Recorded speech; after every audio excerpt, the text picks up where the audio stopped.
Hello everyone, అందరూ ఎలా ఉన్నారు? బాగున్నారా? నేను చాలా బాగున్నాను. అసలు నాకు బ్రెయిన్ అసలు పని చేయట్లేదు. ఎందుకు అనుకుంటున్నారా? మా రిలేటివ్స్ అయితే వచ్చారు, ఫ్యామిలీ ఫ్రెండ్స్. వాళ్ళు విజయవాడ నుండి బయలుదేరైతే వచ్చారు. 5 o'clock కల్లా వచ్చారంట. మా ఆయనేమో ఫోన్ సైలెంట్లో పెట్టేసుకున్నాడు. వాళ్ళు తలుపు కొట్టి 1 hour వెయిట్ చేసి అయితే ఇదిగోండి డోర్కి అయితే ఈ సంచి పెట్టెళ్ళారు. హవి కోసమని కొన్ని తీసుకొని వచ్చినాయి. వాళ్ళు తిరుమల దర్శనానికి అయితే వచ్చారు. 3 days కొండపైనే ఉండి కొండపైన అన్ని కూడా విజిట్ చేద్దామని. ఎలాగో వచ్చాం కదా అని చెప్పి మా దగ్గరికి అయితే వచ్చారు. మా దగ్గర కాసేపు టైం స్పెండ్ చేద్దామని. అసలు మా ఆయన సైలెంట్లో పెట్టుకోవడం, అది కాక మాకు కాలింగ్ బెల్ పని చేయట్లేదు. కాలింగ్ బెల్ బంద్ చేయకపోవడం, వాళ్ళు డోర్స్ కొట్టినా మాకు అసలు అంత మొత్తు నిద్రగా ఎలా పడుకున్నామో అర్థం కాలేదు. మా ఆయన అయితే అసలు బాగా ఫీల్ అయ్యారు. నేను కూడా చాలా ఫీల్ అయ్యాను. వాళ్ళు కాల్ చేస్తే ఏంటి ఇంకా రాలేదని అడిగితే మేము వచ్చాము, ఇట్లా వెయిట్ చేసామంటే చాలా బాధేసింది. నిజంగా చెప్తున్నా కదా, అసలు అది చెప్పడానికి కూడా అసలు చాలా చండాలంగా ఉంది. చెప్పాలంటే ఎంత బాధ్యత లేకుండా ఉన్నామా ఏంటా అనిపించింది. ఇంకా మా ఆయన అయితే చాలా చాలా చాలా బాధపడిపోతున్నారు. అసలు ఏం చేయాలి ఏంటి అని చెప్పేసి, ఇట్లా అయింది ఏంటి, ఇంత మొత్తుగా ఎలా పడుకున్నాను ఏంటి అని చెప్పేసి. వాళ్ళు హవి కోసమని స్వీట్స్ తెచ్చారు. అలాగే ఇంకా మా మామయ్య ఏమో హవి కోసమని సోప్స్ అవి అంతకుముందు ఆర్డర్ పెట్టినవి ఉంటే వాళ్ళతో అయితే పంపించారు. హవి సోప్ అయితే ఒక్కొక్కటి 25 రూపాయలు అయితే రేటు పెరిగిపోయింది. 225, 225 పడుతుంది ఒక్కొక్క సోప్ ఇప్పుడు. ఇంకా హవి నిద్ర లేచాడు. ఈరోజు ఏంటో హవి కూడా నిద్ర లేగలేదు. నేనే ముందు లేచి ఫ్రెష్ అయిపోయి కాల్ చేస్తే ఇంకా అట్లా చెప్పారు. 7:30కి అట్లా హవి నిద్ర లేచాడు. నిద్ర లేచినాక బ్రష్ అది చేంజ్ చేసి ఇదిగో నాన్న కోసం స్వీట్స్ తెచ్చారు అంటే ఇంక ఇష్టంగా అయితే తింటున్నాడు. అదేమంటే ఇది బాదాము జీడిపప్పులతో హల్వా టైప్లో ఉంటుంది కదా, అదైతే తెచ్చారు. కొంచెం బయట చేశాడు, కానీ తర్వాత వాళ్ళకి కష్టంగా ఉంటుంది కదా, అందుకని తినలేకపోయాడు. నాకైతే టేస్ట్ బాగానే నచ్చింది, బాగుంది. అసలు నాకేం అర్థం కావట్లేదు అలా ఎలా పడుకున్నామా ఏంటా అని చెప్పి. ఒక్కొక్కసారి అంతే, ఇది ఇప్పుడే కాదు, అంతకుముందు కూడా మా ఆయన ఒక రోజు లేట్గా వచ్చారు. నేను నిద్రపోయాను. ఇంకా ఆయన అయితే ఒక 1/2 hour పైనే తలుపు కొడతానే ఉన్నారంట. అసలు నాకు వినిపించలేదు. అది కాక ఇప్పుడు హవి ఎక్కడ లెగుస్తాడా అని చెప్పి సగం మేము ఫోన్ సైలెంట్లో పెట్టేసుకుంటాం. అదే మేము చేసే పెద్ద మిస్టేక్. దానివల్ల ఏమైందంటే ఆ రోజు నా ఫోన్ కూడా సైలెన్స్లో ఉంది. మా ఆయన అరగంట అయితే దబా బాతుంటే కింద నుంచి అందరూ పరిగెత్తుకుంటూ వచ్చారు. ఏమైంది నేను ఒక అబ్బాయి అయితే వచ్చాడు గ్రౌండ్ ఫ్లోర్ నుంచి. లేదు ఇట్లా తలుపు తీయట్లేదంటే ఇంక వెళ్ళిపోయాడు అనమాట. ఎట్లా మెలకు వచ్చిందేమో తెలీదు. ఇంకా ఇలాంటి పరిస్థితి ఉంటే ఆ రోజు నైట్ అంతా మా ఆయన బయటే ఉండేవాడు. ఇంకా మేము లోపలికి ఉంటాం కదా బెడ్రూమ్ లోపల, ఇంకా హాల్లోది కొంచెం వినిపించదు. డీప్ స్లీప్లోకి వెళ్ళిపోతే నాకైతే బాగా డీప్ స్లీప్ వస్తుంది పడుకుంటే కనుక. అసలు చుట్టుపక్కల ఏమవుతుందో కూడా తెలీదు. ఇంక ఈరోజు నేను బ్రేక్ఫాస్ట్ కూడా ఏమి చేయలేదు. సరే అని చెప్పి ఇంకా దోశ తెచ్చుకుందామని చెప్పి టిఫిన్ షాప్కి అయితే వెళ్ళిపోతున్నాము. ఇంకా దిగేసి మార్నింగే లేచాం కదా. ఈరోజు అసలు ఎర్లీ మార్నింగ్ 6కే లేచి రెడీ అయిపోవడం, ఇంట్లో పని అంతా అయిపోయింది. అసలు ఏం చేయాలో కూడా అర్థం కావట్లేదు. తొందరగా లేచి పని అయిపోయినా కూడా బోర్ కొడుతుంది అనమాట నాకు. ఇంకా సరే అని చెప్పి ముందు హవి వరకు అయితే బ్రేక్ఫాస్ట్ పెడదామా అనుకుంటున్నాను. నేను కొంచెం బ్రేక్ఫాస్ట్ లేట్గా తింటున్నాను. ఎందుకు ఏంటి అనేది మీకు ఫ్యూచర్ వీడియోస్లో నేను షేర్ చేస్తాను, ఎందుకు ఏంటి అనేసి. ఇదిగోండి మేమైతే ఇక్కడ ఈ టిఫిన్ షాప్కే వస్తాము. ఇంక ఇక్కడ ప్రిపేర్ చేస్తూ ఉన్నారు. 8 అవుతుంది అప్పటికే. సాంబారు, ఈరోజు సండే కదా, చికెన్ కర్రీ కూడా అమ్ముతారు వాళ్ళు. సాంబారు అన్నీ కూడా ప్రిపేర్ చేస్తున్నారు. ఇంకా రిటర్న్లో హెత్విక్ వచ్చాడు, ఇంకా ఆడుకుంటా పరిగెడుతున్నాడు. ఇక నేను వచ్చేసరికి మా వారైతే చక్కగా పూజ కూడా చేసేసి కంప్లీట్ చేసేసుకున్నారు. ఇంకా హవికి కూడా నేను బ్రేక్ఫాస్ట్ అది పెట్టేసుకున్నాను. ఇంకా అవి ఆనందానికి అయితే అవధులు ఉండవు. ఫుడ్ చూసినప్పుడు మళ్ళీ అంత ఉత్సాహపడిపోతాడు. కానీ 1 ఇడ్లీ 2 ఇడ్లీలు తినడమే గ్రేట్ అనమాట. అలా ఉంటుంది మనతోటి. మరి తగిలిందా అట్లాగరా కిందకరా, ఇటు బాలేదు కిందకరా, అట్రాదు బాల్ బయటకు తోయ్, ఫాస్ట్ గా బయట అది మళ్ళీ అటుకెళ్ళమా ఇరుకుంటాం ఇట్లా బయట బాల్ బయట బాల్ బయట ఇటు వెళ్తున్నాడు ఇప్పుడు. పైకి రామా, పైకి రామా. ఇంకా మేము కాల్ చేసి అడిగితే వాళ్ళైతే ఇట్లా చాలాసేపు ఉన్నాము అని చెప్పేసి అయితే స్టార్ట్ అయ్యి వెళ్ళిపోయారు. అప్పటికే మేము కాల్ చేసేటప్పటికి వాళ్ళు ఘాట్ రోడ్లో ఉన్నారు. ఇంకా దర్శనాన్ని కొండపైకి అయితే రూమ్ తీసుకున్నారంట. అయితే కొంతమంది కార్లో వచ్చారు. మొత్తం 20 మంది అయితే వస్తున్నారు. మా ఆయన బెస్ట్ ఫ్రెండ్ కర్ణ అన్నయ్య చాలా హెల్పింగ్గా ఉంటారు. ఇప్పుడు మేము వాడుకునే టీవీ కానీ, హవికి ఒక లాకెట్, బర్త్డే అప్పుడు చాలా గిఫ్ట్స్ కానీ ఏమన్నా బాగా ఫ్యామిలీ కంటే ఎక్కువగా చూసుకుంటారండి మమ్మల్ని. మా ఆయన అంటే చాలా చాలా ఇష్టంగా ఉంటారు, చాలా ప్రేమగా ఉంటారు. ఇంకెప్పుడైనా వచ్చినప్పుడు ఖచ్చితంగా ఇక్కడికి కూడా వస్తారనమాట. అప్పుడు కూడా శ్రీలంక వెళ్ళినప్పుడు అండ్ జనవరి టైంలో కూడా చాలా ఫుడ్ కుక్ చేసాము వాళ్ళ ఫ్రెండ్స్ కోసం అని ఒక షార్ట్ కూడా పెట్టాను. వాళ్ళే అనమాట. వస్తారు బాగుంటారు, మంచిగా ఉంటారు. ఇంకా చెప్పాను కదా 7 members అయితే కార్లో వచ్చారు. వాళ్ళైతే మా ఇంటి దగ్గరకు వచ్చి ఇట్లా చాలాసేపు వెయిట్ చేసి వెళ్ళారు. చాలా బాధేసింది నాకు మా ఆయనకి. ఇంకా ఇంకొక 13 మంది ఏమో డబల్ డెక్కర్కి వస్తున్నారంటే వాళ్ళు మధ్యాహ్నానికి అయితే వచ్చేస్తారనమాట 12 o'clock కల్లా. ఇంకా వాళ్ళల్లో కొంతమందికి అయితే ఇద్దరికైతే బస్ కానీ కార్ కానీ పడదంట. పైగా మనకి తిరుమల కొండపైకి ఎక్కడం చుట్లుగా ఉంటుంది కదా, వామిటింగ్స్ అయితే అవుతాయి. ఇంకా వాళ్ళైతే ఒక హెల్ప్ అయితే అడిగారు. ఆ వామిటింగ్స్ అయ్యే వాళ్ళని మాత్రం బైక్ మీద తీసుకొచ్చి కొండపైన డ్రాప్ చేయమని అడిగారు మా వారిని. మా ఆయన కూడా నాకు చాలా గిల్టీగా ఉంది, నేను వెళ్ళి మాట్లాడితేనే నాకు కొంచెం ప్రశాంతంగా ఉంటుంది, పలకరించి వస్తాను అని అంటే, అదేముంది వెళ్ళు మాట్లాడు అని అయితే చెప్పాను నేను కూడా. ఇంకా అదేంటో తొందరగా పని అయిపోయింది కదా, నాకు అసలు ఏం చేయాలో తొయ్యట్లేదు, నాకు బోర్ కొట్టేస్తుంది అనమాట. రోజు బిజీగా ఉంటాం కదా, ఈరోజు కుకింగ్ కూడా లేదు, హడావిడి లేదు, బ్రేక్ఫాస్ట్ కూడా ఏం చేసుకోలేదు, బయట నుండి తెచ్చుకున్నాము. పని అంతా అయిపోయింది 7:30 కల్లా. నాకు అసలు బోర్ కొడతా ఉందన్నమాట. సరే ఇట్లా కాదులే అని చెప్పి కిచెన్లో అయితే ఇవన్నీ కూడా సర్దేస్తున్నాను. ర్యాక్స్ అన్ని కంప్లీట్ అయిపోయినాయి, ఈ ఒక్క ర్యాకే సర్దలేదు కదా, ఇంక ఈ ర్యాక్ కూడా తీసేసి అయితే నీట్గా సర్దేసుకుంటున్నాను. ఇక మొత్తం దులిపేసుకుంటా చీపురు అడిగితే అవి అయితే భలే తెచ్చిచ్చాడు, చూసారు కదా, ఇంకా నా చుట్టూనే తిరుగుతూ ఉంటాడు.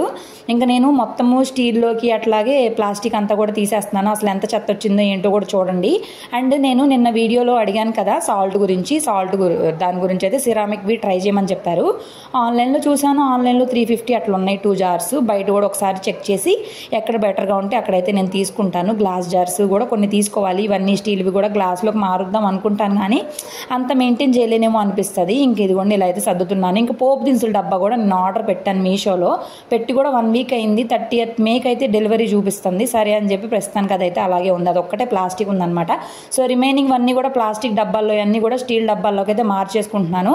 కాకపోతే ఏంటి పెద్ద టాస్క్ అంటే స్టీల్ డబ్బాల్లోకి మార్చుకున్నప్పుడు మనకు గుర్తుండదు, కనిపించవు కదా, అందుకని చెప్పేసి ఇంకా జాగ్రత్తగా చూసుకోవడమే. ఇంక ప్రస్తుతానికి ఉన్న కొంచెం ఉప్పు అయితే వేరే గ్లాస్ కంటైనర్లోకి మార్చుకున్నాను. అలాగే టీ పొడి, పంచదార కూడా స్టీల్ డబ్బాల్లోకి మార్చుకున్నాను. నా దగ్గర నిమ్మకాయ పచ్చడి ఉంది, అది ప్లాస్టిక్ డబ్బాలో ఉంది, అది దేనిలోనూ సరిపోవట్లేదు. స్టీల్ డబ్బాల్లో వేస్తే ఏంటంటే స్టీల్ డబ్బాలు పాడైపోతాయి. ఇంకా గ్లాస్ జార్సే తీసుకోవాలి, పచ్చడికి మాత్రం ఒక గ్లాస్ జార్ తీసుకోవాలి. పెద్ద గ్లాస్ జార్స్ లేవు కదా, చిన్నవి ఉన్నాయి, దానిలో ఆ పచ్చడి సరిపోదు. అదొక్కటి మాత్రం ఇంకా ప్లాస్టిక్ డబ్బాలోనే ఉంచుకున్నాను. పిస్తా పప్పులు కూడా మారుద్దామంటే అవి కూడా సరిపోవట్లేదు. ఇంకా బెల్లం కూడా ఇలాగ ప్యాకెట్లోనే ఉండిపోతుంది, అది కూడా అయితే మొత్తం ట్రాన్స్ఫర్ చేసుకోవాలి. నాకు ఇది కరెక్ట్గా ఒక 1/2 అవర్ లోపే పని అంతా అయిపోయింది. కానీ ఎంత చెత్త వచ్చిందంటే, మాకు ఇక్కడ చెత్త బండోళ్ళు రోజు మార్చి రోజు వస్తారు. కంటిన్యూస్గా 3 times నుంచి చాలా చెత్త పడేస్తున్నాను అనమాట నేను. అంటే ఇంక ఇదంతా క్లీన్ చేస్తూ ఉండడం వల్ల చాలా చెత్త వస్తుంది, చాలా డబ్బాలు వస్తున్నాయి. మెయిన్ వచ్చేసి ఇప్పుడు నేను అసలు ప్లాస్టిక్ డబ్బాలు అన్నీ పడేస్తున్నాను. నిన్న వెజ్ మీల్స్ ఆర్డర్ పెట్టుకున్నప్పుడు కూడా అన్నీ పడేశాను.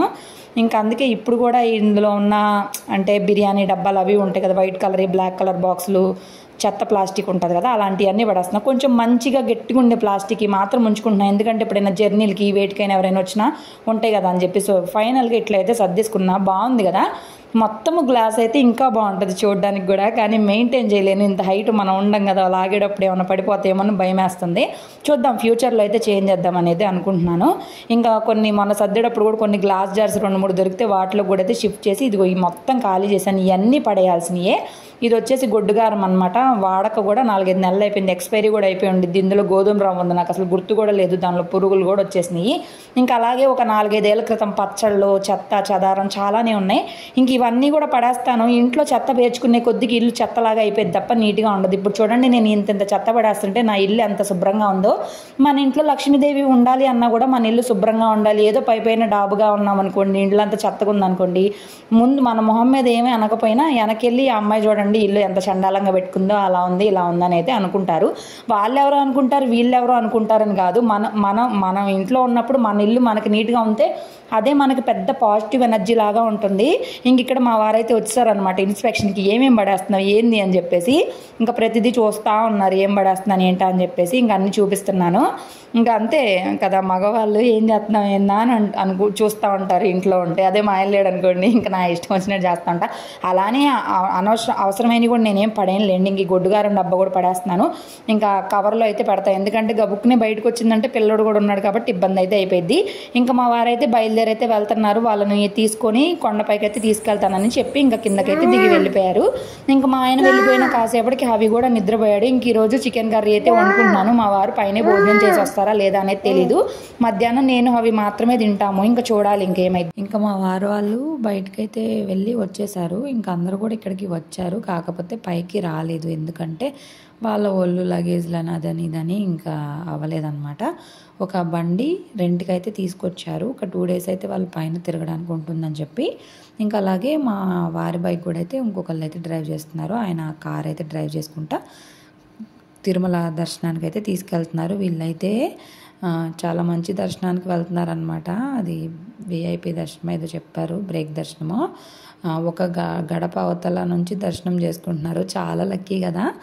మాకైతే అలాంటి ఛాన్స్ లేదు. ఎప్పుడు వస్తుందో ఏంటో ఆ శ్రీవారు ఎప్పుడు ఇస్తారో. అయితే వాళ్ళు వచ్చిన టయానికి అవి పడుకొని ఉన్నాడు, ఉయ్యాల్లో ఉన్నాడు.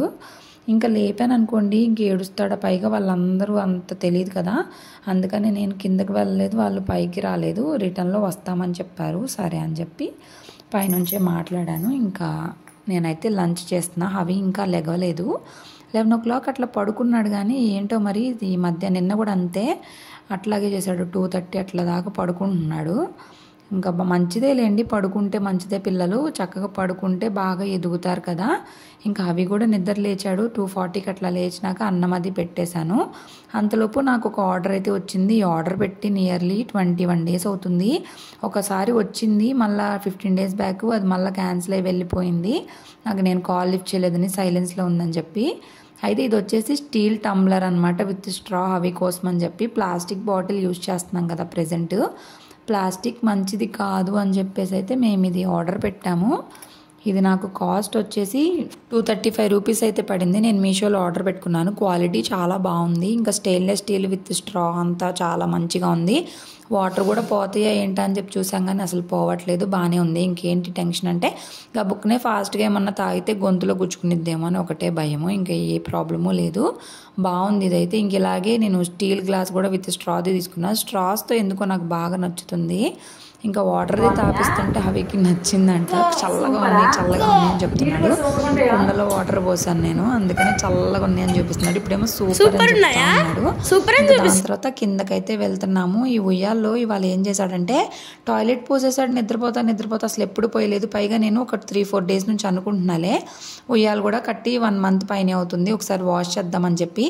అసలు ఎంతకీ రావట్లా నాకు. ఇంకా దర్శని అయితే వచ్చి హెల్ప్ చేసింది. నేను తీసిస్తాను ఆంటీ అని చెప్పి ఇంకా నేను అది తీసుకొని ఇంకా నీట్గా డెటాల్ వాటర్లో జాడిచ్చేసి ఆరేసుకున్నాను. ఈవినింగ్ కల్లా చక్కగా ఆరిపోతుంది. ఇంకా నేను అది అయిపోయిన తర్వాత జాడించి ఆరేసి చపాతీలకి అని చెప్పి నైట్ చపాతీ చేసుకుందామని చపాతీ పిండి కలిపి పక్కన పెట్టేసుకున్నాను. ఇంకా పప్పు కూడా నానబెట్టుకున్నాను ఇడ్లీలకి అని చెప్పి. ఇంకా మినపప్పు కూడా కడిగేసి అయితే పక్కన పెట్టుకున్నప్పుడు 4 కూడా కాలేదు. ఇంకా మా వారు వాళ్ళు పైనుంచి కూడా ఇంకా కొండ దిగుతున్నానని కూడా కాల్ చేశారు. కాసేపు అవిని కూడా కిందకి తీసుకొని వెళ్దాం అనుకున్నాను. మళ్ళీ కిందకి వెళ్ళి వచ్చేసరికి ఇంకా పని అవ్వదు. అందుకే నేను ఎప్పుడైనా కిందకి తీసుకొని వెళ్ళాలి అంటే ముందే పని చేసుకొని వెళ్ళిపోతా. ఇంకా అప్పుడు నాకు ఏ పని ఉండదు కాబట్టి ఎంత లేట్ అయినా ఇబ్బంది ఉండదు. ఇంకా అంట్లు కూడా ఏం లేవు, ఇల్లంతా క్లీన్గా ఊడ్చేసుకున్నాను. ఇంకా నాకు ఏం పని లేదు. ఇంక ఇంటికి రాగానే చక్కగా చపాతీలు చేసేసుకోవడమే. కర్రీ లేదు, కర్రీ కూడా ప్రిపేర్ చేసుకోవాలి. ఇంకా మా వారు వచ్చినాక నిదానంగా అప్పటి వరకు ఆడుకుందామని అయితే. అప్పటిదాకా చల్లగా ఉంది. మేము కిందకి వెళ్ళామో లేదో ఇంక ఎండ వచ్చేసినట్టు అయిపోయింది. పైగా కింద పిల్లలు కూడా ఎవరు లేరు. దర్శని వాళ్ళని పిలిచాము, వాళ్ళకి వినిపించలేదంట, వాళ్ళు రాలేదు. ఇంక ఇక్కడ అదే అన్న అని పిలుస్తూ ఉన్నాడు. అలా అయినా కూడా అప్పటికి ఒక 15 minutes 20 minutes అలా తిరుగుతూనే ఉన్నాం. కానీ చాలా ఎండగా ఉండడం వల్ల అసలు ఫుల్ చెమట వచ్చేసింది. మళ్ళీ ఎందుకులే రిస్క్ అని చెప్పేసి అటు తిరిగి ఇంకా లిఫ్ట్లో అయితే ఇంకా ఎక్కామో లేదో లిఫ్ట్ ఆగిపోయింది. ఫర్ ద ఫస్ట్ టైం లిఫ్ట్లో నేను స్ట్రక్ అయిపోయాం. కరెంట్ పోయింది. అవి నవ్వుతావేంటి నాన్న, ఫ్యాన్ రాదు. అవి నాటిపించి రిటర్న్ తీసుకెళ్తున్నాను. గ్రౌండ్ ఫ్లోర్లోనే ఆగిపోయింది, చూపిస్తాను చూడండి. కరెక్ట్గా కొంచెం పైకి వచ్చి ఇంకా ఆగిపోయింది. కరెంట్ ఎప్పుడు వచ్చిద్దో ఏంటో. ఫస్ట్ టైం లిఫ్ట్లో ఆగిపోయాను. గాలి ఆడట్లేదు. ఫస్ట్ టైం లిఫ్ట్లో ఆగిపోయాం. మా అబ్బాయికి ఏం తెలియట్లేదు కదా, నవ్వుతున్నాడు. చూడాలి ఇంకా కరెక్ట్గా ఎంతసేపట్లో వస్తుంది ఏంటో అని. ఏంటన్నా ఎలా తీను ఇరుక్కుపోయాం మనం, కరెంట్ లేదు. ఫైనల్గా 5 నిమిషాల్లో కరెంట్ వచ్చి బతికిచ్చింది అవి మనల్ని. పదా ఇవన్నీ రీసెర్చ్లు బాగా చేస్తావా. లిఫ్ట్ ఎక్కితే ఇంకా ఇరుక్కుపోతావని భయం వేసి మెట్లు ఎక్కుతున్నావా అవి నువ్వు? అమ్మా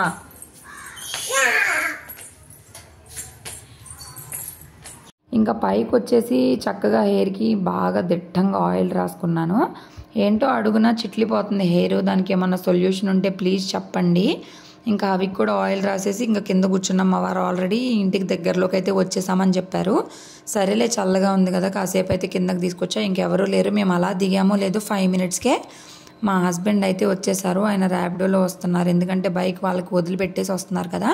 ఇంకా ఆయన కాల్ చేశారనమాట, వస్తానే ముంజులు తిని నువ్వు చాలా రోజులు అవుతుంది కదా, అప్పుడు బుడ్డపిల్ల బర్త్డేకి వెళ్ళినప్పుడు తినడమే 1 month పైన అయింది. ఇంక ఇప్పుడు రోడ్డు దగ్గర ముంజలు అయితే కొడుతున్నారు, అమ్ముతున్నారు, వెళ్దాం పదా అని అయితే అన్నారు. సరే అని చెప్పి మళ్ళీ స్టార్ట్ అయితే వెళ్తున్నాము. ఇంకా నా గురించి నాకు ముంజలు తినిపించడం కోసం మా వారు తీసుకొని వెళ్తున్నారు. నాకు ఏంటంటే కాయ అట్లాగా కొట్టింది ఫ్రెష్గా తినడం ఇష్టము. నాకు చాలా ఇష్టం ముంజలు. అసలు చెప్పాలంటే ప్రెగ్నెన్సీలో ఒక రోజులోనే 40-50 ముంజలు తిన్నానంటే మీరు నమ్ముతారా? అసలు మామూలుగానే కడుపులో నొప్పి వస్తుంది అంటారు కదా, అలాంటిది మరి నేను అలా తింటానో నాకే తెలీదు. మళ్ళీ కాంపిటీషన్ పెట్టినా కూడా గెలుస్తానమాట, అన్ని తింటాను. మరి అసలు కడుపు ఎక్కడి నుండి వస్తుందో, కడుపులో గ్యాప్ ఎక్కడి నుండి వస్తుందో తెలీదు. ఫైనల్గా మేమైతే ఇక్కడికి వచ్చేసాము. అయితే హైలైట్ ఏంటంటే ఒక ముంజు కాయ ఒక్కటి 30 రూపీస్ చెప్పారు. అంటే లోపల ఒక్కొక్క కాయ ఒక్కొక్క ముంజు 10 రూపీస్ పడింది అనమాట. ఒక దానిలో 3 ఉంటాయి కదా. చిన్నప్పుడు 10కి 10 ముంజులు అలా వచ్చాయి మా ఊర్లో. అయితే మాకు ఉదయం పూటే దొరికాయి ముంజులు మార్కెట్లో. ఇంకా దానికోసమే వెళ్ళి సమ్మర్లో తెచ్చుకునే వాళ్ళము. మళ్ళా లేదంటే ఇంటి దగ్గరికి అమ్మడానికి వచ్చాయి. అప్పుడు మా అమ్మ నా కోసమే తీసుకునేది సమ్మర్లో. చాలా బాగుండేవి, నాకు చాలా ఇష్టము. ఎందుకు ఈ మధ్య కొంచెం ముదిరిపోయినట్టున్నాయి వీళ్ళు ఇచ్చినవి. అయితే దానిలో వాటర్ ఉంటాయి కదా, అయితే చలవంట, చాలా టేస్టీగా ఉంటాయి. ఈ మాత్రం ఓన్లీ సమ్మర్లోనే దొరుకుతాయి, ఇంక మనకి ఎప్పుడు దొరకవు. ఇంకా నేను 100 రూపీస్కి అయితే 4 కాయలు అడిగాను, ఇస్తానన్నారు. అవి కూడా కొంచెం పెడుతూ ఉన్నాను. అప్పుడప్పుడు తింటున్నాడు, అప్పుడప్పుడు తినట్లా. నేను ఇంకొక 2-3 తినేసి ఇంటికి రిమైనింగ్ తీసుకొని వచ్చాను. అప్పటికే టైం 5:30 దాకా అయిపోయింది. ఇంకా ఫ్రూట్స్ కూడా లేవు ఇంట్లో. ఇంకా ఫ్రూట్స్ కూడా తీసుకుందామని చెప్పి ఇక్కడైతే ఆగాము. పప్పాయ అలాగే వాటర్ మిలన్ కూడా తీసుకుంటున్నాము. ఇంక ఇక్కడ నుంచి పిలుపులు, అరుపులు. అవి ఇంకా అక్కడ అమ్మాయి కూడా అవిని పిలిచి మాట్లాడి పలకరించడం, బాయ్ చెప్పడం అలా అయితే చేస్తూ ఉంది. ఇంకా దాని తర్వాత ఇంటిలోకి వెజిటేబుల్స్ కూడా ఏమీ లేవు. ఇంకా కొన్ని కావాల్సిన వెజిటేబుల్స్ వరకు అయితే తీసుకొని వెళ్దామని చెప్పి వెజిటేబుల్ షాప్ దగ్గర ఆగి మెయిన్గా కావాల్సినవి తీసుకొని వెళ్తున్నాము. ఇంకా మార్కెట్ దాకా వెళ్ళే అంత ఓపిక లేదు. మా వారి వాళ్ళంతా తిరుగుతూనే ఉన్నారు కదా, దానివల్ల ఫుల్ స్ట్రెయిన్ అయిపోయారు. బట్ ఇంకా స్ట్రెయిన్ అయినా సరే నా కోసం అని చెప్పి అయితే వచ్చారు. సరేలాగో బయటకి వచ్చాం కదా, చాలా రోజులైంది అని చెప్పి ఇక్కడ చాట్ అయితే బాగుంటుంది వినాయక సాగర్ దగ్గర. ఇంకా 20 రూపీస్ కాస్ట్ అయితే చాలా టేస్టీగా ఉంటుంది. కానీ చిన్నప్పుడు మా ఊర్లో చాట్ అయితే చాలా డిఫరెంట్గా ఉంటుంది. ఇప్పటికైనా అది డిఫరెంట్గా ఉంటుంది, ఇంకెక్కడ అది దొరకదు. కానీ టేస్ట్ బాగానే ఉంది. ఇంకా అవికేమో ఓన్లీ ఉల్లిపాయలు పెడతాం, ఇంకేం పెట్టము. ఎందుకంటే దానిలో మసాలాలు అవి ఇవి ఉంటాయి కదా, అందుకని చెప్పి. నేను ఈ మధ్య బయట ఫుడ్ తినడం మానేసి చాలా రోజులైంది. ఇంకా ప్రాణం ఆగలేదు, అందుకే తినేసాను. ఒక్కొక్కసారి తప్పదు, మనకి మనసు ఆగదన్నమాట. ఇంకా తినేసి ఇంటికి స్టార్ట్ అయ్యి వచ్చి గబగబా కుకింగ్ అయితే స్టార్ట్ చేసేసాను. ఇంకా చపాతీ, ఇంకా కోడిగుడ్డు కర్రీ అయితే చేస్తున్నాను. ఇంక ఇక్కడ చూడండి, హవి గారు అయితే ముంజులతోటి అలా చేస్తున్నాడు, భలే ముద్దుగా. చిన్నపిల్లలు చేసే పనులు ఎంత ముద్దుగా ఉంటాయో కదా. ఇంకా నేను అవి తినేసాము. ఇప్పుడు మా వారికి అయితే ప్రిపేర్ చేసేస్తున్నాను. చపాతీ మీద ఎగ్ వేసేసి ఇంకా దానిలోకి ఎగ్ కర్రీ కూడా అట్లయితే చేస్తున్నాను. ఇదైతే ఈజీగా ఉంది. చెప్పాను కదా, అవి కూడా ఇలా అయితే తింటున్నాడు. ఎగ్ ఇంకేదో ఒక ఫామ్లో కూడా పెట్టాలి కదా, రోజు అన్నమే తిన్నా బోర్ కొడుతుంది. అప్పుడప్పుడు ఇట్లా వేరేగా కూడా తినడానికి ట్రై చేయాలి. మా ఆయనకి ఏంటంటే అన్నం ఒక్కటే కావాలి, ఇలాంటి ఏమి ఇంట్రెస్ట్గా తినడు. దానివల్ల కూడా నేను ఏమి చేయను, ఏమి నేర్చుకోకుండా అయిపోతుంది నా పరిస్థితి. ఇంకా మొత్తానికైతే మీరు ఈ చపాతీ అయితే తింటారా? ఇట్లా ఇష్టమా అసలు ఏంటి అని చెప్పండి. రోల్లా చేసుకొని చక్కగా తినేయచ్చు, కర్రీ కూడా అవసరం లేదు. నేనైతే అలాగే తినేసాను. మా వారికి ఏంటంటే కర్రీ ఉండాల్సిందే, అందుకనే కర్రీ ప్రిపేర్ చేసేసాను. ఒక పక్కన ఫాస్ట్గానే అయిపోయింది. ఏం లేదు, 2 ఉల్లిపాయలు 2 కోడిగుడ్లు వేసేసి పొరుటు చేసేసాను. ఇంకా చాలా టేస్టీగా కూడా ఉంది, సింపుల్గా కూడా అయిపోయింది. ఇంకా మా ఆయనేమో ఉల్లిపాయలు ఎందుకు ఇన్ని ఎక్కువ ఉన్నాయని అడుగుతూ ఉన్నారు. ఇంకా ఆయనకి భోజనం పెట్టేసిన తర్వాత ఇక్కడ నేను ఫ్లవర్స్ కూడా తీసుకున్నాను ఇందాక ముంజుకాయల దగ్గరికి వెళ్ళినప్పుడు. ఇంక ఇదే కదా సీజన్ అని చెప్పేసి ఇంకా మోర్ అయితే 20 రూపాయలు చెప్పారు. ఇంకా అలాగే పుచ్చకాయ కూడా తీసుకున్నాను, బొప్పాయి కూడా తీసుకున్నాను. రేపు బొప్పాయి కోసేస్తాను, పుచ్చకాయ ఎల్లుండి కోస్తే ఇంకో 2 డేస్ అయితే సరిపోతాయి మాకు. ఫ్రూట్స్ లేకపోతే మనం బతకలేం కదా, అందుకని చెప్పి. ఇంకా అదేంటో కానీ చపాతీలు చేసాము అంటే కనుక అసలు మొత్తము మెస్సీగా అయిపోయింది కిచెన్ అంతా కూడా. ఇంకా స్టవ్ అంతా నీట్గా తుడిచేసుకుంటున్నాను. నీట్గా తుడిచేసుకొని ఇక్కడంతా కూడా చపాతీలు చేసాం కదా, పిండిగా అయిపోయింది. ఇంకా అదంతా కూడా తోమేసుకొని అంట్లన్నీ తోమేసుకున్నానంటే నాకు పని అయిపోయింది. ఏంటో కానీ ఒక పని తర్వాత ఒక పని, అసలు పనికి గ్యాపే ఉండదు. ఇంకా మార్నింగ్ టిఫిన్కి పోసుకున్నాను కదా, సాయంత్రం కడిగి పెట్టుకున్నా కదా, మళ్ళీ ఇప్పుడు ఒక 2-3 సార్లు కడిగేసుకొని మిక్సీకి అయితే వేసేసుకున్నాను ఇడ్లీకి. రేపు కొత్త ఇడ్లీ పాత్ర అయితే ఓపెన్ చేసి మినీ ఇడ్లీ సాంబార్ చేద్దాం అనుకుంటున్నాను. నేను ఎన్నింటికి లెగుస్తాను, అవి సహకరిస్తాడా లేదా లేదా చూడాలి. రేపైతే చాలా ప్లానింగ్సే ఉన్నాయి, ఇంకా చూద్దాం ఏమవుతుందో. రేపు ఒక కొత్త వస్తువు కూడా వస్తుంది మన ఇంటికి, ఏంటిదో గెస్ట్ చేయండి, చూద్దాం సరదాగా. ఇంకా అంత పని అయిపోయిన తర్వాత అంతా కంప్లీట్ చేసుకుని షింకులు అంట్లు కూడా తోమేసి ఇంకా వెజిటేబుల్స్ అయితే సర్దేస్తున్నాను. ఇవి ఇప్పుడే సర్దేశామంటే ఫ్రెష్గా ఉంటాయి, లేదంటే కనుక వాడిపోయినట్టు వడిలిపోయినట్టు అయిపోతూ ఉంటాయి. మళ్ళీ రేపు మార్నింగ్ నేను ఇవన్నీ సర్దాలన్నా కూడా నాకు టైం వేస్ట్, అందుకే ఎప్పుడే పనులు కంప్లీట్ చేసేసుకుంటాను. ఇంకా బంగాళదుంపలు, బెండకాయలు, ఇంకా పచ్చిమిరపకాయలు, కొత్తిమీర, అలానే గోంగూర, నిమ్మకాయలు కూడా తీసుకొని వచ్చాము. ఇంకా అవన్నీ పచ్చిమిరకాయలు ఏంటంటే తొడియాలు తీసి పక్కన పెట్టేసుకున్నామంటే ఎక్కువ రోజులు నిల్వ ఉంటాయి. ఆల్రెడీ మీకు చెప్పాను. బెండకాయలు అయితే కవర్లో వేసి పక్కన పెట్టేశాను. కొత్తిమీర ఏంటంటే కాడ కట్ చేసేసి కవర్లో పెట్టేసి ఫ్రిడ్జ్లో పెట్టామంటే కొంచెం ఎక్కువ రోజులు ఉంటుంది. కరివేపాకు అయితే ఇట్లా తీసేసుకొని బాక్స్లో పెట్టేసుకుంటే మనకి 1 వీక్కి సరిపోతుంది చక్కగా. అసలు ఎంత ఎండిపోయిన కరివేపాకు వేసారో అసలు అదైతే పడేశాను. ఇంకా గోంగూర కూడా తీసుకొచ్చాం కదా, అదైతే ఒలిచేస్తున్నాను. అది ఒలవలేదంటే లోపల ఆకంతా కూడా పాచి పట్టేసినట్టు అయిపోయింది. ఇప్పుడు ఒలిచి ఇలా పెట్టేసుకున్నామంటే ఇలా ఓపెన్గా రేపు మార్నింగ్కి మనకి ఫ్రెష్గా ఉంటుంది. ఇంకా అవి లాస్ట్లో వచ్చేసి చక్కగా హెల్ప్ చేస్తున్నాడు నాకు. నేను ఒక్కదాన్ని కష్టపడుతున్నాను కదా, అందుకని చెప్పి. చిన్నపిల్లలు ఇప్పుడేమో హెల్ప్ చేశాడు, ఇందాకడేమో బంగాళదుంపలన్నీ విసిరేసాడు. అప్పుడు తిట్టానని చెప్పేమో సోకండాలు పెట్టి ఏడ్చాడు. ఇప్పుడేమో వచ్చేసి నేను ఏం చేస్తే అది చేస్తున్నాడు, తర్వాత ఏమో అన్ని విసిరేసాడు. అలా ఉంటుంది అనమాట. ఇంక ఇదంతా కంప్లీట్ చేసుకొని ఇల్లంతా క్లీన్ చేసేసుకొని ఇంకా అవికి స్నానం చేపించేసి నేను కూడా ఫ్రెష్ అయిపోయాను. ఇంక ఇక్కడేమో వచ్చేసి అద్దంలో ఎక్కేసి పౌడర్లో పఫ్ ఉంటుంది కదా, పౌడర్ డబ్బాలో పఫ్తో తెగ రాసేసుకుంటున్నాడు. ఇటు చూడంటే చూడంట, ఇంకా అట్లా ఉంటుంది అనమాట. సో ఈ రోజు అంతా కూడా ఇలా అయితే గడిచిపోయింది, చాలా హ్యాపీగా గడిచింది. ఐ హోప్ మీకు వీడియో నచ్చింది అనుకుంటున్నాను. నచ్చితే మాత్రం ప్లీజ్ లైక్ చేయండి, షేర్ చేయండి, సబ్స్క్రైబ్ చేసుకోవడం అస్సలు మర్చిపోవద్దు. ఈ లోగో వచ్చేసి మా చెల్లి అయితే చేసింది. చాలా థ్యాంక్ యూ చెల్లి.